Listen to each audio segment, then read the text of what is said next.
similar al que diuen diferents advertiments internacionals des de l'ONU fins la Unió Europea.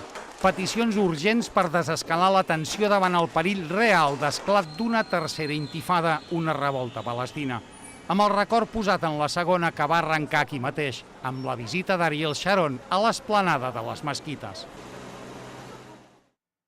Si hi ha un lloc especialment explosiu en el punt de fractura entre el que popularment es diu Occident i Orient, l'Occident judeocristià i l'Orient musulmà, és aquí, a la ciutat vella de Jerusalem, capital de la Palestina històrica, administrada per Jordània quan va néixer l'Estat d'Israel i ocupada per l'Estat jueu a partir del 1967. La seva composició en 4 barris, musulmà, cristià, armeni i jueu, parla dels acords i desacords històrics. I dins d'aquest quilòmetre quadrat hi ha l'esplanada de les mesquites, el Santa Santorum, l'esplanada de les mesquites pels musulmans i el món del temple pels jueus.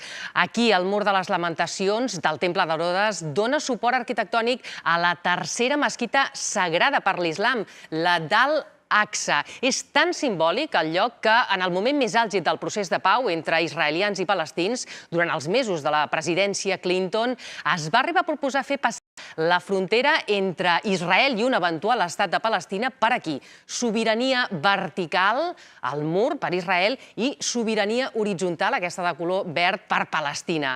Ara ja sembla un somni, o més aviat un malson.